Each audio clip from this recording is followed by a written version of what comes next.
ഭയങ്കര വിഷമം, ഭയങ്കര സ്ട്രെസ്, ഉറങ്ങാൻ പറ്റുന്നില്ല.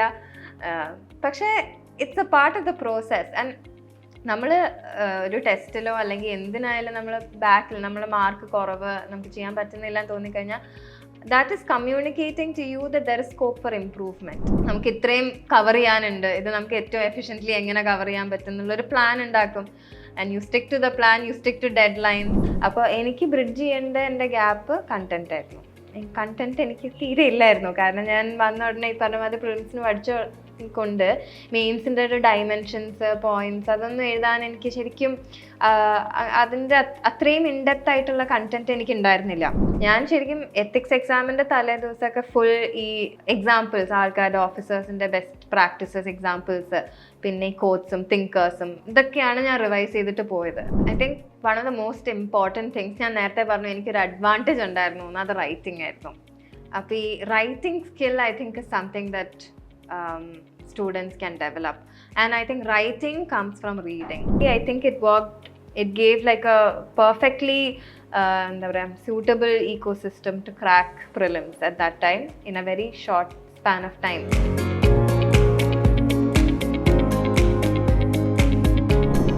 ഇന്ന് നമ്മുടെ കൂടെ ലീഡ് IASന്റെ സക്സസ് പോഡിയത്തിലുള്ളത് മീരയാണ്. ഇക്കഴിഞ്ഞ UPSC പരീക്ഷയിൽ ഓൾ ഇന്ത്യ റാങ്ക് 160 മീര കരസ്ഥമാക്കിയുണ്ടായി. അപ്പം മീരയുടെ സിവിൽ സർവീസ് പ്രിപ്പറേഷൻ്റെ വിശേഷങ്ങളാണ് നമ്മൾ ഇന്ന് ഈ ടോക്കിൽ നമ്മൾ ചെയ്യുക. മീര നമ്മുടെ ലീഡ് IASന്റെ പ്രിലിംസ് കില്ലർ കഴിഞ്ഞ ബാച്ചിലെ സ്റ്റുഡൻ്റ് ആയിരുന്നു. പ്രിലിംസിൻ്റെ മാസ്റ്റർ ക്ലാസ്സുകളിലും മീര അറ്റൻഡ് ചെയ്തിട്ടുണ്ട്. അതിനുശേഷം മീരയുടെ അച്ചീവ്മെൻറ്റിൽ ലീഡ് IASന്റെ ഒരുപാട് സന്തോഷവും ഒരുപാട് അഭിമാനവും. മീര നമ്മളോട് കൂടെ ഉള്ളത് പ്രിപ്പറേഷൻ്റെ വിശേഷങ്ങൾ പങ്കുവയ്ക്കുന്നതിനാണ്. അതിനു മുമ്പ് എനിക്ക് തോന്നുന്നു മീര ഒരു പോളിസി ബാക്ക്ഗ്രൗണ്ടുള്ള അക്കാഡമിക്കലി പോളിസി ബാക്ക്ഗ്രൗണ്ടിൽ നിന്നാണ് മീര വരുന്നത്. നീതി ആയോഗിൽ വർക്ക് ചെയ്തിട്ടുണ്ട്. അതോടൊപ്പം തന്നെ പോളിസി റിസർച്ച് റിലേറ്റഡ് ആയിട്ടുള്ള ഏരിയാസിലും വർക്ക് ചെയ്തിട്ടുണ്ട്. ആ ഒരു എക്സ്പീരിയൻസിൻ്റെ കരുത്തുമായിട്ടാണ് സിവിൽ സർവീസിലേക്ക് മീര പ്രവേശിക്കുന്നത്. അതിൽ തന്നെ എല്ലാ അഭിനന്ദനങ്ങളും അതോടൊപ്പം തന്നെ എല്ലാ ഭാവുകങ്ങളും ഉണ്ട്. മീര സിവിൽ സർവീസ് പ്രിപ്പറേഷനെ കുറിച്ച് ചോദിക്കുമ്പോൾ അതിൻ്റെ ഒരു ട്രാക്ക് റെക്കോർഡ് ഒന്ന് പറയുമോ? എങ്ങനെ സിവിൽ സർവീസിലേക്ക് എത്തുന്നു, എത്രാമത്തെ അറ്റംപ്റ്റ് ആയിരുന്നു, അങ്ങനെയുള്ള കാര്യങ്ങൾ. ഞാൻ ശരിക്കും സിവിൽ സർവീസിന് പ്രിപ്പയർ ചെയ്യാമെന്ന് വിചാരിച്ച് തുടങ്ങിയത് കോവിഡിൻ്റെ സമയത്തായിരുന്നു. ആ സമയത്ത് ഞാൻ റിലയൻസ് ഫൗണ്ടേഷനിൽ വർക്ക് ചെയ്യായിരുന്നു, ബോംബെയിലായിരുന്നു. അപ്പോൾ കോവിഡ് വന്നിട്ട് വർക്ക് ഫ്രം ഹോം ആയി. ഞാൻ വീട്ടിലേക്ക് വന്നു, കൊച്ചിയിലാണ് വീട്. അപ്പോൾ വീട്ടിലേക്ക് വന്നിട്ട് ഞാൻ കുറച്ചും കൂടി ഇങ്ങനെ ആലോചിക്കാൻ തുടങ്ങി, ഇതിനൊരു അറ്റംപ്റ്റ് കൊടുക്കാം എന്നൊക്കെ വിചാരിച്ച് തുടങ്ങി. അങ്ങനെയാണ് ഞാൻ പതുക്കെ പഠിക്കാൻ തുടങ്ങിയത്. പക്ഷേ എന്നിട്ടാണ് ഞാൻ I quit Reliance foundation and I thought okay ഇതിന് ഫുൾ ടൈം നമുക്ക് ഇതിന് ഡെഡിക്കേറ്റഡ് ആയിട്ട് പഠിക്കാമെന്ന് വിചാരിച്ചു. അങ്ങനെ ഒരു കപ്പിൾ ഓഫ് മന്ത്സ് ഞാൻ ഇതിനു വേണ്ടി പഠിച്ചു. കുറച്ച് സോഴ്സസ് എല്ലാം കമ്പൈൽ ചെയ്ത് തുടങ്ങി. സെൽഫ് പ്രിപ്പറേഷൻ ആയിരുന്നു, വേറെ ഇൻസ്റ്റിറ്റ്യൂട്ട്സിനെ ഒന്നും ജോയിൻ ചെയ്തില്ല. അങ്ങനെ പഠിച്ചു തുടങ്ങിയപ്പോഴാണ് പിന്നെ എനിക്ക് നീതി ആയോഗിൻ്റെ ഓഫർ കിട്ടിയത്. അപ്പം അങ്ങനെ ഞാൻ വീണ്ടും ഡൽഹിയിലേക്ക് പോയി അവിടെ ജോയിൻ ചെയ്ത് വർക്ക് ചെയ്യാൻ തുടങ്ങി. പക്ഷേ ആ 2021 പ്രിലിംസ് ഞാൻ എഴുതി, because I had already applied and I thought I should give it A try എന്ന് വിചാരിച്ചിട്ട് ഞാൻ അത് പോയി അറ്റൻഡ് ചെയ്തു. പക്ഷേ പ്രിലിംസ് പാസ്സായില്ല. അപ്പോൾ then I had to decide whether civil സർവീസിന് ഇനി നമ്മൾ ഫോക്കസ്ഡ് ആയിട്ട് അറ്റംപ്റ്റ് കൊടുക്കണോ, അതോ whether I should continue being in Delhi.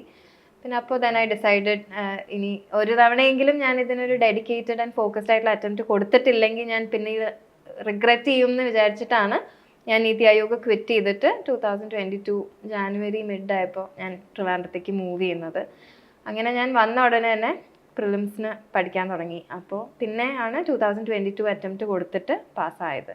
അപ്പോൾ സെക്കൻഡ് അറ്റംപ്റ്റ് ആയിരുന്നു, ഒഫീഷ്യലി സെക്കൻഡ് അറ്റംപ്റ്റ് ആയിരുന്നു.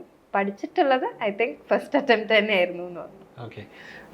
നീതി ആയോഗ് എന്ന് പറയുന്ന ഒരു പ്രസ്റ്റീജിയസ് ഓർഗനൈസേഷനിൽ വർക്ക് ചെയ്തുകൊണ്ടിരിക്കുമ്പോൾ അവിടെ നിന്ന് ക്വിറ്റ് ചെയ്ത് പോയിട്ട് ഒരു റിസ്ക് എടുക്കുക എന്ന് പറയുന്നത് എല്ലാവർക്കും എളുപ്പമുള്ളൊരു കാര്യമൊന്നുമല്ല. അപ്പം എങ്ങനെയാണ് ആ റിസ്കിനെ ഒന്ന് കൈൻഡ് ഓഫ് ഹെഡ് ചെയ്തത്? എങ്ങനെയാണ്? ആക്ച്വലി ഞാൻ നോക്കിയപ്പോൾ ഇപ്പം ഞങ്ങളുടെ നീതി ആയോഗിൽ എനിക്കുണ്ടായിരുന്ന സീനിയേഴ്സ് കുറേ പേര് സർവീസിനുള്ള ആൾക്കാരായിരുന്നു.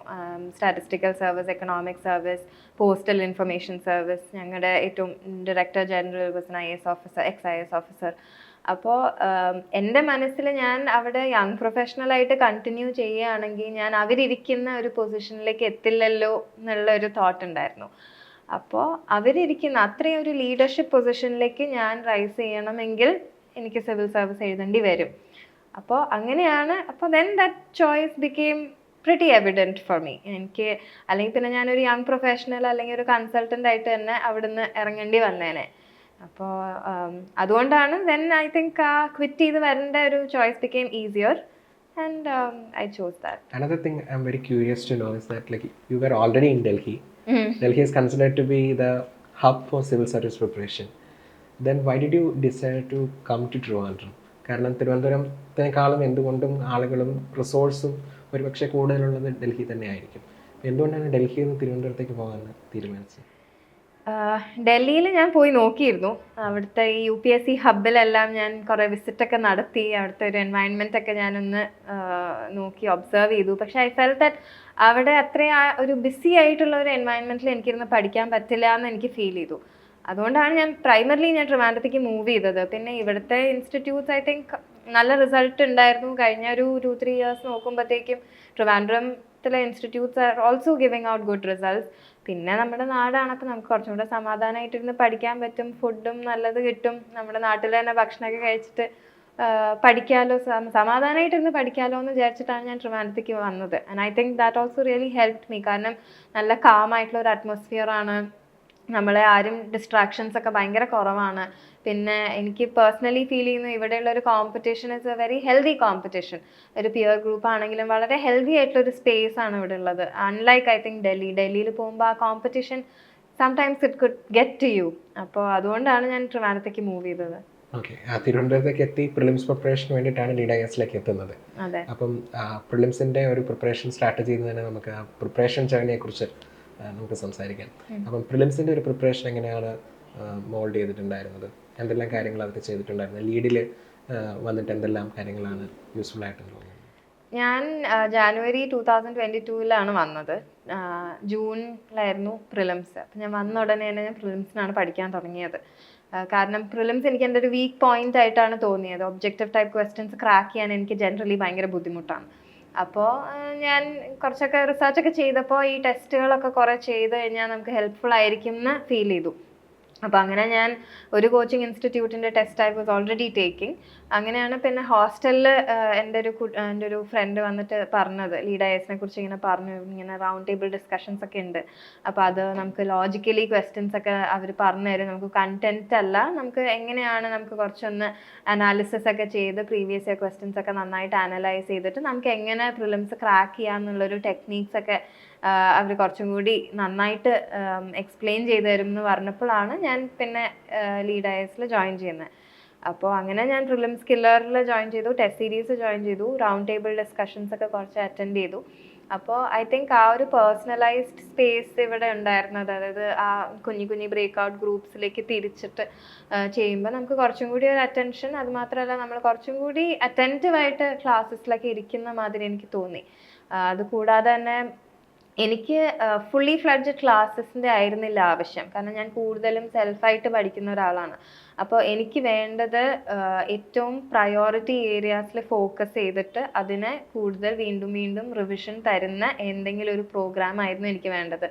അതും എക്സ്റ്റെൻസീവ്ലി പഠിക്കാനുള്ളതല്ല, പക്ഷേ where I can spend just a couple of hours every day revising the most important topics. അപ്പോൾ that's where the master class came very handy. കാരണം ഞാൻ തന്നെ പഠിച്ചതുകൊണ്ടും ചില സമയത്ത് നമ്മൾ പ്രയോറിറ്റി ഏരിയാസ് മിസ് ചെയ്തു പോകും. ചിലപ്പോൾ നമ്മൾ അൺനെസസറി ആയിട്ട് കുറേ പഠിക്കും. അപ്പോൾ മാസ്റ്റർ ക്ലാസ്സിൽ വന്നപ്പോൾ ശരിക്കും മനസ്സിലായി എന്തിൽ ഫോക്കസ് ചെയ്യണം, എന്തിൽ ഫോക്കസ് ചെയ്യണ്ട എന്നൊക്കെ മനസ്സിലായി. അപ്പം അത് ഡെയിലി ഉള്ള ക്ലാസ്സസ് ആയതുകൊണ്ട് വളരെ എഫിഷ്യൻ്റ്ലി എനിക്കത് ബാലൻസ് ചെയ്യാൻ പറ്റി. കാരണം നമ്മൾ ഫുൾ ഡേ ഇരുന്ന് പഠിക്കുകയാണ്. Then finally it use to happen in the evening some 5 to 6:30, 7. അപ്പോൾ അത് ശരിക്കും നമ്മുടെ ഒരു end of the day revision മാതിരി അത് മാറി. അപ്പോൾ അത് കൺസിസ്റ്റൻ്റ്ലി ഈ 2 മാസം പ്രിലിംസിന് മുമ്പ് ചെയ്തപ്പോൾ ശരിക്കും ആ ഏറ്റവും ഇമ്പോർട്ടൻ്റ് ആയിട്ടുള്ള ഏരിയാസ് എല്ലാം നമുക്ക് വേഗം കവർ ചെയ്ത് റാപ്പിഡായിട്ട് റിവൈസ് ചെയ്യാൻ സാധിച്ചു. And in addition to that വീണ്ടും റിവിഷൻ ക്ലാസ്സസ് ഉണ്ടായിരുന്നു, in addition to master classes. So master ക്ലാസ്സും അറ്റൻഡ് ചെയ്ത് വീണ്ടും റിവിഷൻ ക്ലാസ്സും അറ്റൻഡ് ചെയ്യുമ്പോൾ ബേസിക്കലി പ്രയോറിറ്റി ഏരിയാസ് നമ്മൾ വീണ്ടും പഠിച്ചുകൊണ്ടിരിക്കുകയാണ്. അപ്പോൾ അത് ഭയങ്കരമായിട്ട് സ്ട്രോങ് ആയി. അതിൻ്റെ കൂടെ തന്നെ ഇപ്പോൾ ലോജിക്കൽ റീസണിങ് ക്ലാസ്സസ് ഉണ്ടായിരുന്നു, പ്രീവിയസ് ഇയർ ക്വസ്റ്റ്യൻ അനാലിസിസ്, പിന്നെ അതുകൂടാതെ നമ്മൾ പ്രിലിംസ് കില്ലർ തന്നെ ചെയ്യുമ്പോൾ അതിൻ്റെ ടെസ്റ്റ് ഡിസ്കഷൻസും അതെല്ലാം, അപ്പോൾ എല്ലാം കൂടി I think it gave like a perfectly എന്താ പറയുക suitable ecosystem to crack prelims at that time in a very short span of time. Okay, ഈ പ്രിലിംസിന് തന്നെ ഷോർട്ട് പീരീഡ് ഓഫ് ടൈമിൽ ക്ലാസ്സുകളൊക്കെ ഉപയോഗിച്ചിരുന്നു. പക്ഷേ വേറെ എന്തെങ്കിലും സ്ട്രാറ്റജി കണ്ടന്റ് പ്രിപ്പറേഷനിൽ ചെയ്തിട്ടുണ്ട്? 2 സ്ട്രാറ്റജീസാണ് ഡോമിനൻ്റ് ആയിട്ടുള്ളത്. ഒന്നെന്ന് വെച്ച് കഴിഞ്ഞാൽ ടെക്സ്റ്റ് ബുക്ക് തന്നെ പഠിക്കാം, ക്വസ്റ്റ്യൻസ് സോൾവ് ചെയ്ത് പഠിക്കാം. രണ്ടിൻ്റെ മിക്സ് ആണ് അഡോപ്റ്റ് ചെയ്തത്. On which category that belong to? ഞാൻ ടെക്സ്റ്റ് ബുക്സ് അധികം വായിക്കാറില്ല. ഞാൻ കൂടുതലും ടെസ്റ്റുകളാണ് ചെയ്തിരുന്നത്. ഇപ്പം ഒഫീഷ്യലി 2 ടെസ്റ്റ് സീരീസ് ജോയിൻ ചെയ്തിരുന്നു. അതുകൂടാതെ ഞാൻ കുറേ ടെസ്റ്റ് ഡൗൺലോഡ് ചെയ്തിട്ട് ഓൾമോസ്റ്റ് എല്ലാ ദിവസവും ടെസ്റ്റുകൾ ഇരുന്ന് ചെയ്യുമായിരുന്നു. അപ്പോൾ അവസാനത്തെ ഒരു 2 മാസമൊക്കെ almost every day I use to take tests. അപ്പോൾ I think probably at the end of പ്രിലിംസിൻ്റെ ഒരു preparatory phase I think I had like done over like 120 ടെസ്റ്റുകൾ ടോട്ടലായിട്ട് ഫിനിഷ് ചെയ്തിരുന്നു. അപ്പോൾ അത് ഡെഫിനറ്റ്ലി ഹെൽപ്ഡ്. എനിക്കിപ്പം ഒരു ഫുൾ ടെക്സ്റ്റ് ഒബ്വിയസ്ലി നമ്മുടെ സ്റ്റാൻഡേർഡ് ആയിട്ട് പറയുന്ന ഇപ്പോൾ ലക്ഷ്മികാന്ത് ഒക്കെ ആണെങ്കിൽ അത് വീണ്ടും റിവൈസ് ചെയ്തിട്ടുണ്ട്. പക്ഷെ അതല്ലാതെ ഇരുന്ന് പഠിക്കുന്നതിനേക്കാളും എനിക്ക് കുറച്ചും കൂടി ഹെൽപ്പ് ചെയ്തത് ടെസ്റ്റ് സീരീസ് ചെയ്യുമ്പോഴായിരുന്നു. കാരണം ഞാൻ കുറേ ടെക്സ്റ്റ് വായിക്കുമ്പോൾ എനിക്ക് കോൺടെക്സ്ച്വലി അത് ലിങ്ക് ചെയ്യാൻ ഇത്തിരി ബുദ്ധിമുട്ടായിരുന്നു. പക്ഷെ ഇപ്പം നമ്മൾ ടെസ്റ്റ് ചെയ്തിട്ട് even if you go wrong, അപ്പോൾ നമുക്ക് കുറച്ചും കൂടി റീറ്റെയിൻ ചെയ്യാൻ എളുപ്പമായിരുന്നു മനസ്സിൽ ഈ content. So that was my strategy. Prelims കഴിഞ്ഞ് മെയിൻസിലേക്ക് പോകുമ്പോൾ മെയിൻസിലും വളരെ നല്ല മാർക്ക്, എസ്പെഷ്യലി എസ്സേക്ക് 130 മാർക്ക് ഉണ്ട്. അത് ഭയങ്കര നല്ലൊരു മാർക്കാണ് ഇത്തവണത്തെ എസ്സേയിൽ. അതോടൊപ്പം തന്നെ ജനറൽ സ്റ്റഡീസിലും 413, that's also really good mark this time. എന്തായിരുന്നു ആൻസർ റൈറ്റിങ്ങിൻ്റെ മെയിൻസ് പ്രിപ്പറേഷൻ്റെ സ്ട്രാറ്റജി? ആൻഡ് ഓൾസോ 3 മാസം കൊണ്ടാണ് മെയിൻസ് പഠിച്ചിട്ടുള്ളത്, കാരണം പ്രിലിംസിലായിരുന്നു കൂടുതൽ ഫോക്കസ്. അപ്പം 3 മാസം കൊണ്ട് മെയിൻസ് പഠിക്കുന്ന ടെക്നിക്ക് ഒന്ന് പറഞ്ഞുതരാമോ? Technique, I think one part of mains was kind of already sorted for me, which was writing. എനിക്കതൊരു അഡ്വാൻറ്റേജ് ആയിരുന്നു. ഞാൻ എഴുതുന്ന ഒരാളാണ്, അപ്പോൾ എനിക്ക് എഴുതാൻ ഇഷ്ടമുള്ള ഒരാളാണ്. അപ്പം എഴുത്തിനോട് I was comfortable in writing. അപ്പോൾ എനിക്ക് ബ്രിഡ്ജ് ചെയ്യേണ്ട എൻ്റെ ഗ്യാപ്പ് കണ്ടന്റ് ആയിരുന്നു. കണ്ടന്റ് എനിക്ക് തീരെ ഇല്ലായിരുന്നു. കാരണം ഞാൻ വന്ന ഉടനെ ഈ പറഞ്ഞ മാതിരി പ്രിലിംസിന് കൊണ്ട് മെയിൻസിൻ്റെ ഒരു ഡയമെൻഷൻസ്, പോയിന്റ്സ് അതൊന്നും എഴുതാൻ എനിക്ക് ശരിക്കും അതിൻ്റെ അത്രയും ഇൻഡെപ്ത് ആയിട്ടുള്ള കണ്ടന്റ് എനിക്ക് ഉണ്ടായിരുന്നില്ല. അപ്പം ഞാൻ പഠിച്ചത് ടെസ്റ്റ് സീരീസ് തന്നെ ജോയിൻ ചെയ്തിട്ടായിരുന്നു. കാരണം ഈ 3 മാസത്തിനുള്ളിൽ മെയിൻസിൻ്റെ ഫുൾ സിലബസ് വെച്ച് നോട്ട് ഉണ്ടാക്കി എല്ലാം പഠിച്ച് തീർക്കാൻ നോക്കിക്കഴിഞ്ഞാൽ ഞാൻ എവിടെ എത്തില്ല. അപ്പോൾ ഞാൻ ടെസ്റ്റ് സീരീസ് ജോയിൻ ചെയ്തിരുന്നു. ആ ടെസ്റ്റ്സ് എല്ലാം ഞാൻ വളരെ ഡിലിജൻ്റ്ലി എന്നെല്ലാം ചെയ്തു. ആൻഡ് അതിൻ്റെ ഇവാലുവേഷൻസും അതിൻ്റെ ഇപ്പോൾ ആൻസർ കീസ്, ടെസ്റ്റ് ഡിസ്കഷൻസും അവരുടെ ആ ടെസ്റ്റിന് തന്നെ നന്നായിട്ട് സ്കോർ ചെയ്തിട്ടുള്ള കുട്ടികളുടെയൊക്കെ പേപ്പർ നോക്കി അവരെങ്ങനെയാണ് ചെയ്തത്, ഞാൻ എങ്ങനെയാണ് ചെയ്തത്, അപ്പം വേർ ക്യാൻ ഐ ഇംപ്രൂവ്, എന്നിട്ട് ആ ഗ്യാപ്പുകൾ ഞാൻ ഫില്ല് ചെയ്യാൻ തുടങ്ങി. അങ്ങനെ ഐ തിങ്ക് മെയിൻസിൻ്റെ ഒഫീഷ്യലി ഒരു മെയിൻ ടെസ്റ്റ് സീരീസ് ഞാൻ ചെയ്തിരുന്നു. അത് കൂടാതെ തന്നെ ഒരു വേറെ 2-3 ഇൻസ്റ്റിറ്റ്യൂട്ട്സിൻ്റെ ടെസ്റ്റ് സീരീസിൻ്റെ ക്വസ്റ്റ്യൻ പേപ്പേഴ്സ് എനിക്ക് കിട്ടി. ആ ക്വസ്റ്റ്യൻ പേപ്പേഴ്സിന് ഞാൻ ഏതൊക്കെ ടോപ്പിക്സ് ആണ് നമ്മൾ ഇമ്പോർട്ടൻ്റ് ആയിട്ട് ഇപ്പോൾ കറണ്ട് അഫയേഴ്സിലുള്ളത് അങ്ങനെയൊക്കെ നോക്കിയിട്ട് അതിനകത്തൊക്കെ ഫുള്ളി ഫ്ലെഡ്ജഡ് ആൻസേഴ്സ് അല്ല, പക്ഷെ ഞാൻ തന്നെ ബ്രെയിൻ സ്റ്റോം ചെയ്ത് ഗൂഗിൾ ചെയ്തിട്ട് എല്ലാ ബുക്ക്ലെറ്റിലും ഫുൾ എൻ്റെ അതായത് കണ്ടന്റ് ഫില്ല് ചെയ്ത് വെക്കുമായിരുന്നു. കണ്ടന്റ് അല്ല, പോയിന്റ്സ്, റെലവെൻ്റ് ആയിട്ടുള്ള പോയിന്റ്സ് എല്ലാം ഫില്ല് ചെയ്ത് വെക്കുമായിരുന്നു. എന്നിട്ട് എക്സാമിൻ്റെ തലേ ദിവസങ്ങളും എക്സാമിൻ്റെ ആ വീക്ക് ഫുൾ ഞാൻ എൻ്റെ ഈ ബുക്ക്ലെറ്റ്സ് ആയിരുന്നു ഞാൻ റിവൈസ് ചെയ്തുകൊണ്ടിരുന്നത്. കാരണം മെയിൻസിനൊന്നും എനിക്ക് GS നോട്ട്സ് ഒന്നും അങ്ങനെ ഉണ്ടാക്കാൻ സമയം കിട്ടിയില്ല. അതുകൊണ്ട് ഈ ടെക്സ്റ്റ് ബുക്ക്ലെറ്റ്സ് ആയിരുന്നു ശരിക്കും എൻ്റെ സേവിയർ ഈ മെയിൻസിന് നല്ല മാർക്ക് കിട്ടാൻ വേണ്ടിയിട്ട്. സോ ദിസ് വാസ് മൈ GSൻ്റെ പ്രിപ്പറേഷൻ.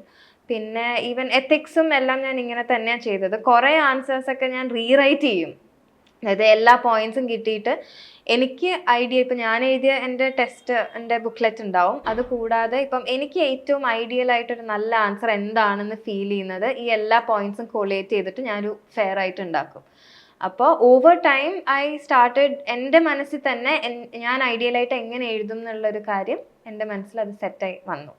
അപ്പം I think I could recreate it in the actual mains exam also. മെയിൻസിൽ എനിക്ക് തോന്നുന്നു ഏറ്റവും കൂടുതൽ മാർക്ക് വന്നത് എത്തിക്സിനാണ്. അപ്പം എത്തിക്സും പലർക്കും ബുദ്ധിമുട്ടുള്ളൊരു സബ്ജക്റ്റാണ്. പക്ഷേ കുറച്ച് എഫേർട്ട് ഇട്ട് കഴിഞ്ഞാൽ കുറേ റിട്ടേണും കിട്ടുന്നൊരു പേപ്പറാണ്. എത്തിക്സിനെ സംബന്ധിച്ചിടത്തോളം എന്തായിരുന്നു സ്ട്രാറ്റജി? 123 മാർക്സ് ഉണ്ടായിരുന്നു. എത്തിക്സിന് എന്താ ചെയ്തത്? എത്തിക്സ് ഡെഫിനറ്റ്ലി ടെസ്റ്റ് ഞാൻ ചെയ്തു. എത്തിക്സിൻ്റെ കുറേ ടെസ്റ്റുകൾ ഞാൻ ഈ പറഞ്ഞ മാതിരി റീറൈറ്റ് ചെയ്ത് ഫെയർ കോപ്പി ബുക്ക്ലെറ്റ്സ് ഉണ്ടാക്കിയിട്ടുണ്ടായിരുന്നു. അങ്ങനെ ഒരു രണ്ട് test in the sense 2 test series which means 8 papers. ഒരു ടെസ്റ്റിൽ യൂഷ്വലി ഐ തിങ്ക് 4 ഒരു സബ്ജക്ട് പേപ്പർ ആയിരുന്നു എനിക്കുണ്ടായിരുന്നത്. അപ്പോൾ ഈ 8 എത്തിക്സിൻ്റെ പേപ്പേഴ്സ് ഞാൻ ഫുള്ളി എൻ്റെ ഐഡിയൽ ആൻസേഴ്സ് എല്ലാം പ്രിപ്പയർ ചെയ്ത് വെച്ചപ്പോൾ എനിക്കതിന് നല്ല ക്ലാരിറ്റി കിട്ടി. അതായത് എൻ്റെ എത്തിക്സ് ആൻസേഴ്സ് എങ്ങനെ ഇരിക്കണം എന്ന് എൻ്റെ മനസ്സിലൊരു ക്ലാരിറ്റി കിട്ടി. That was one thing. അത് കൂടാതെ ഞാൻ കുറേ എക്സാമ്പിൾസും കുറേ കോട്ട്സും കുറേ തിങ്കേഴ്സും ഫിലോസഫേഴ്സും ഇതെല്ലാം ഞാൻ ഗൂഗിൾ ചെയ്ത് കണ്ടുപിടിച്ചതാണ്. എനിക്ക് വേറെ റെഫറൻസ് ബുക്സ് ഒന്നും ഉണ്ടായിരുന്നില്ല. അപ്പോൾ ഇത്തിരി ടൈം എടുത്തിട്ട് തന്നെ ഒരു 2 ഫുൾ A4 ഷീറ്റ് എനിക്ക് ഫുൾ എക്സാമ്പിൾസ് ആയിരുന്നു. Examples of IAS officers, IPS officers who have done really good work. അപ്പോൾ അത് ഞാൻ എഴുതി വെച്ചു. പിന്നെ കുറേ അതല്ലാതെ തന്നെ നമ്മളുടെ റിയൽ ലൈഫിലുള്ള കുറേ എക്സാമ്പിൾസ്, ഓരോ ടോപ്പിക്കിന് എന്ത് എഴുതാം എന്ന് ഞാൻ എഴുതി വെച്ചു. സോ എസെൻഷ്യലി എൻ്റെ ഒരു എത്തിക്സ് നോട്ട്സിനകത്തൊരു 4 കോളംസ് ഉണ്ടായിരുന്നു. ആദ്യം എത്തിക്സിൻ്റെ സിലബസിനകത്ത് ഇപ്പം ആറ്റിറ്റ്യൂഡ് ആണെങ്കിൽ അതിൻ്റെ ഒരു ഡെഫിനിഷൻ ഉണ്ട്, പിന്നെ അതിൻ്റെ ഒരു ഷോർട്ട് ഡിസ്ക്രിപ്ഷൻ ഉണ്ട്, അതിൻ്റെ സൈഡിൽ എക്സാമ്പിൾസ് ഉണ്ട്, അതിൻ്റെ സൈഡിൽ കോട്ട് ഉണ്ട്, അതിൻ്റെ സൈഡിൽ തിങ്കേഴ്സ് ഉണ്ട്. ഇങ്ങനെയായിരുന്നു എൻ്റെ എത്തിക്സ് നോട്ട്സ് സ്ട്രക്ചർ ചെയ്തിരുന്നത്. ഇതെല്ലാം ഓരോ ടെസ്റ്റിൽ നിന്നൊക്കെ പഠിച്ച് കിട്ടിയ കാര്യങ്ങളാണ്. പിന്നെ ഈ ഗൂഗിൾ ചെയ്ത് കണ്ടുപിടിച്ചു. അപ്പം എക്സാമിൻ്റെ തലേ ദിവസം ഓരോ കോൺസെപ്റ്റ്സ്, അതായത് ഇപ്പം ഡെഫിനിഷൻസ് ആണെങ്കിലും നമ്മളത് ടെസ്റ്റൊക്കെ എഴുതി കുറച്ച് പഠിക്കുമ്പോൾ നമ്മുടെ മനസ്സിലുണ്ട്. പക്ഷേ what we find difficult to retain are these എക്സാമ്പിൾസും കോട്ടുകളൊക്കെ ഇത്തിരി ബുദ്ധിമുട്ടാണ്. അപ്പോൾ ഞാൻ ശരിക്കും എത്തിക്സ് എക്സാമിൻ്റെ തലേ ദിവസമൊക്കെ ഫുൾ ഈ എക്സാമ്പിൾസ്, ആൾക്കാരുടെ ഓഫീസേഴ്സിൻ്റെ ബെസ്റ്റ് പ്രാക്ടീസസ് എക്സാമ്പിൾസ്, പിന്നെ ഈ കോട്ട്സും തിങ്കേഴ്സും ഇതൊക്കെയാണ് ഞാൻ റിവൈസ് ചെയ്തിട്ട് പോയത്. അപ്പോൾ ഒരു എത്തിക്സ് ആൻസറിനകത്ത് ശരിക്കും പറഞ്ഞാൽ എൻ്റെ മോർ ദൻ ഇപ്പം ഡിസ്ക്രിപ്ഷൻ അല്ലാതെ it was more of these kind of things. I think probably that made it stand out. Okay, interview experience ഒന്ന് ഷെയർ ചെയ്യാമോ?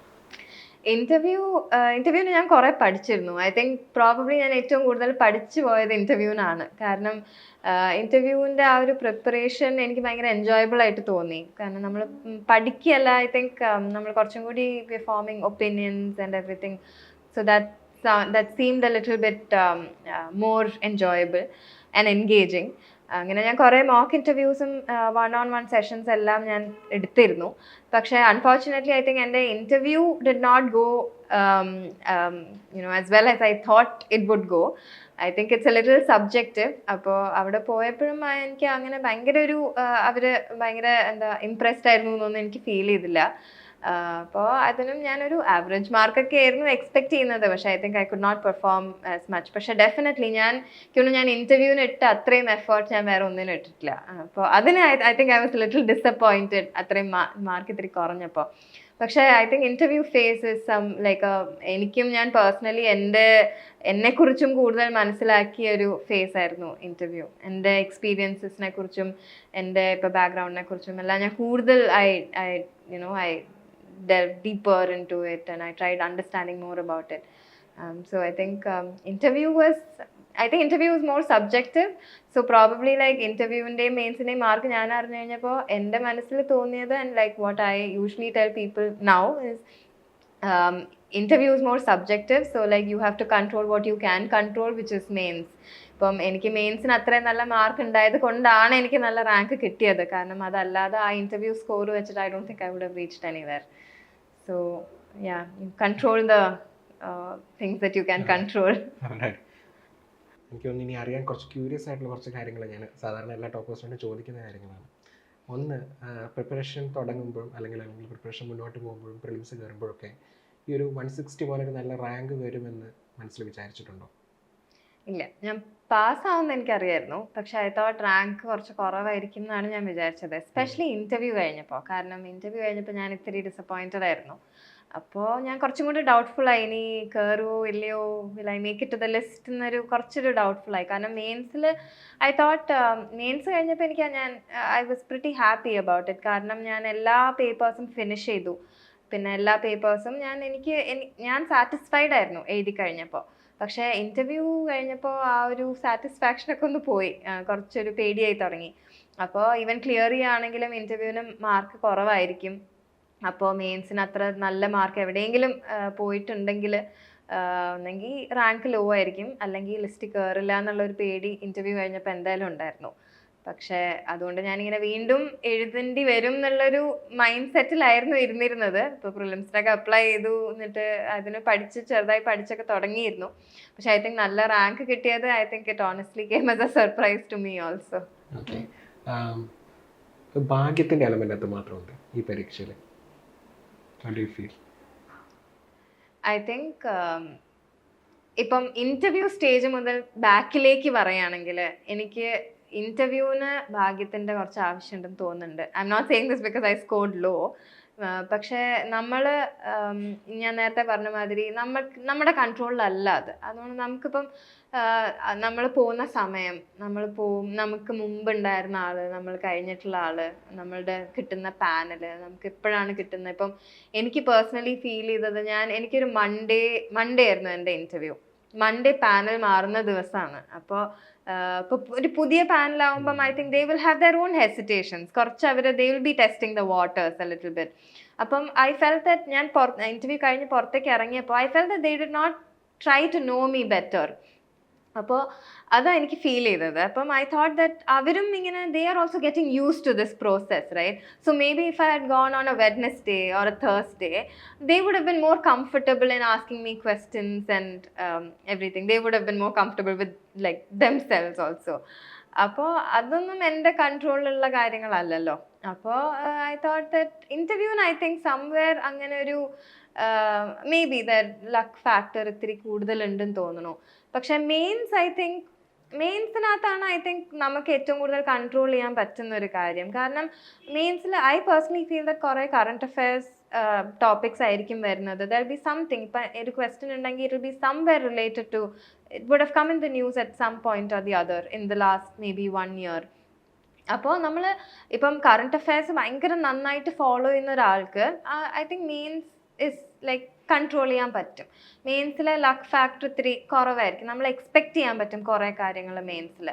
പിന്നെ prelims I think is the next, കുറച്ചും കൂടി ഒരു ലക്കും ഭാഗ്യമൊക്കെ ആവശ്യമുള്ളൊരു സ്റ്റേജാണെന്ന് എനിക്ക് തോന്നുന്നു. കാരണം ആ ഒരു വളരെ ഷോർട്ട് സ്പാൻ ഓഫ് ടൈമിൽ നമ്മൾ അത്രയും സ്ട്രെസ്ഫുൾ ആയിരിക്കും. കൂടുതൽ സ്ട്രെസ് ഉണ്ട്, കട്ട് ഓഫ് ഉണ്ട്.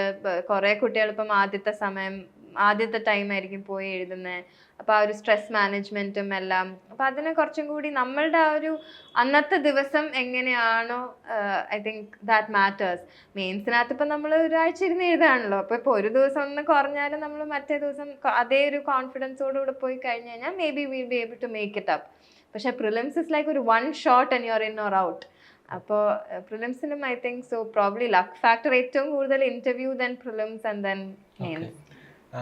പ്രിപ്പറേഷൻ സ്റ്റേജിലേക്ക് വരുമ്പോൾ തന്നെ നമുക്ക് ഇൻഹറൻ്റ് ആയിട്ടുള്ള ചില സ്കിൽസ് നമുക്കുണ്ടാവാം. അത് നമ്മുടെ പ്രിപ്പറേഷനെ ഹെൽപ്പ് ചെയ്തിട്ടുണ്ടാവാം ആദ്യത്തെ ഒരു അറ്റംപ്റ്റിൽ തന്നെ കിട്ടാൻ വേണ്ടിയിട്ട്. അപ്പം ഈ പ്രിപ്പറേഷനിൽ വന്നപ്പം മീരയ്ക്ക് എന്ത് തോന്നുന്നു? മീരയ്ക്ക് ചില സ്കിൽ സെറ്റുകൾ ഉണ്ടായിരുന്നു, അതെനിക്ക് പ്രിപ്പറേഷന് ഹെൽപ്ഫുൾ ആയിരുന്നു. കാരണം ഈ ഒരു ചോദ്യം പ്രസക്തമാകുന്ന ഒരു പക്ഷേ സ്കൂളിലോ കോളേജിലോ പഠിക്കുന്ന കുട്ടികൾക്കായിരിക്കും. കാരണം ഈ സ്കില്ലുകളിൽ ഫോക്കസ് ചെയ്ത് കഴിഞ്ഞാൽ സിവിൽ സർവീസ് പോലുള്ള കോമ്പറ്റേറ്റീവ് എക്സാംസ് ക്രാക്ക് ചെയ്യാൻ കുറച്ചും കൂടി എളുപ്പമായിരിക്കും.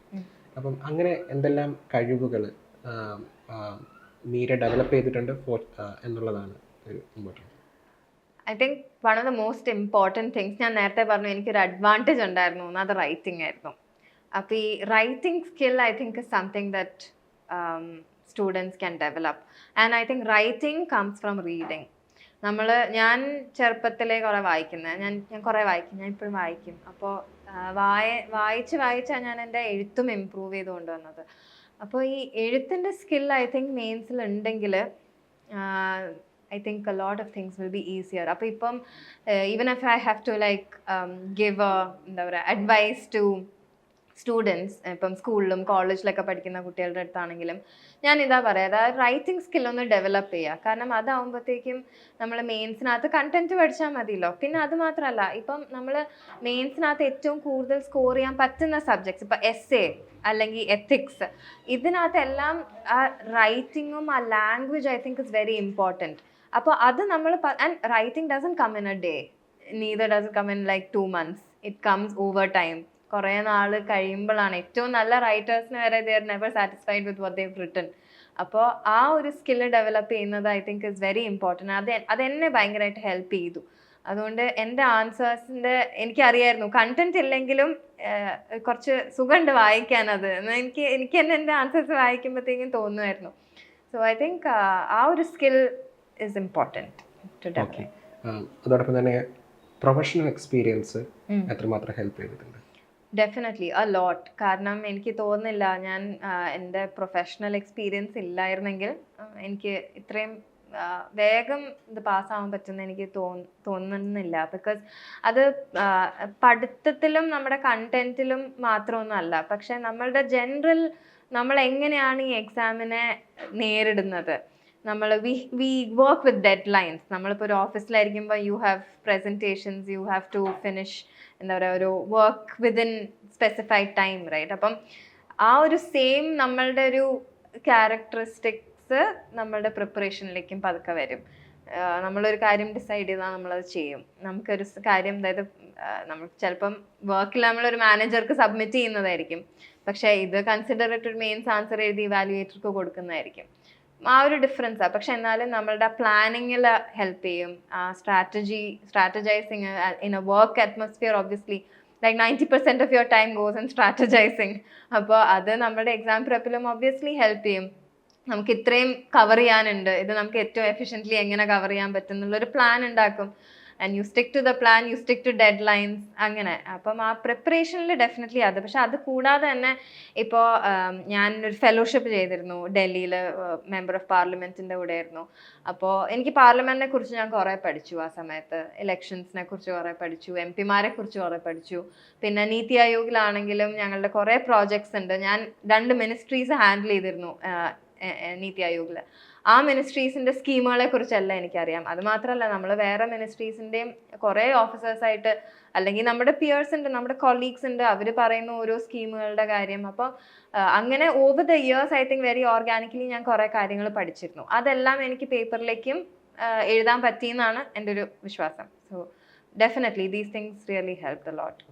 ഇന്ത്യൻ പോലീസ് സർവീസാണ് വളരെ താല്പര്യമുള്ള സർവീസ് എന്ന് പറഞ്ഞാൽ അത് തന്നെയായിരിക്കും കിട്ടുന്നത്, അല്ലേ? അപ്പം എന്തുകൊണ്ടാണ് മറ്റ് സർവീസുകളിൽ നിന്ന് IPS-നോടൊരു താല്പര്യം കൂടുതൽ? IAS-നോടും താല്പര്യം ഉണ്ടായിരുന്നു. ബിക്കോസ് എൻ്റെ ബാക്ക്ഗ്രൗണ്ടും ഒരു പോളിസി ബാക്ക്ഗ്രൗണ്ട് ആയതുകൊണ്ട് നാച്ചുറലി IAS ആണ് മോർ സൂട്ടഡ് എന്ന് തോന്നിയിരുന്നു. എൻ്റെ ആക്ച്വലി ഫസ്റ്റ് ഓപ്ഷൻ IAS ആണ്. ഫാമിലിയൊക്കെ പ്രഷർ ചെയ്തിട്ട് ഞാൻ അത് തന്നെ വെച്ചു. പക്ഷെ ഐ തിങ്ക് പോലീസ് സർവീസസ്, എനിക്ക് യൂണിഫോം സർവീസസിനോടൊരു താല്പര്യം ഉണ്ട്. And I think that comes from ഒരു ബേസിക് ഫിലോസഫി കാരണമായിരിക്കാം. ഐ തിങ്ക് നമ്മളുടെ ഹ്യൂമൻ നേച്ചർ വെച്ചിട്ട് one of the most desired things for humans is to feel safe and secure. അപ്പം നമ്മളൊരു കമ്മ്യൂണിറ്റിക്ക് ഇപ്പം അങ്ങനത്തെ ഒരു സർവീസ് പ്രൊവൈഡ് ചെയ്യുന്ന ഒരു പ്രൊഫഷനിലാണെങ്കിൽ I think will be doing great service. പിന്നെ നമ്മൾക്ക് അങ്ങനത്തെ ആ ഒരു ഫീലിംഗ് ഇല്ല എങ്കിൽ we won't be able to develop ourselves further, even like individually or even as a community. കാരണം ഇപ്പം നമുക്കറിയാം, ഇപ്പോൾ ഒരു സ്ത്രീ ആണെങ്കിൽ പോലും നമുക്കിപ്പം if we have the freedom, if we feel safe in public spaces, there's a lot more that we can do. അപ്പോൾ അങ്ങനത്തെ ഒരു എന്താ പറയുക ഒരു ഐഡിയയെന്നും പെർസെപ്ഷനും വന്നപ്പോൾ I thought that the police services are is something that I really want to contribute in. Feel ചെയ്ത. Very good. And also this will be my last question. Civil service preparation ഇപ്പോൾ സ്റ്റാർട്ട് ചെയ്യുന്ന ഒരുപാട് കുട്ടികളുണ്ടാവും.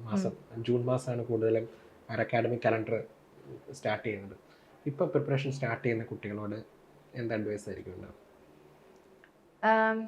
I think be very patient എന്ന് പറയും. കാരണം എപ്പോഴും ഞാൻ എപ്പോഴും കേൾക്കുന്നതാണ് ഈ കുട്ടികളിങ്ങനെ ഒരു ടെസ്റ്റിന് പാസ്സായില്ല അല്ലെങ്കിൽ മാർക്ക് കുറഞ്ഞു, അപ്പോൾ ഇത് ശരിയാവില്ല, ഭയങ്കര വിഷമം, ഭയങ്കര സ്ട്രെസ്, ഉറങ്ങാൻ പറ്റുന്നില്ല.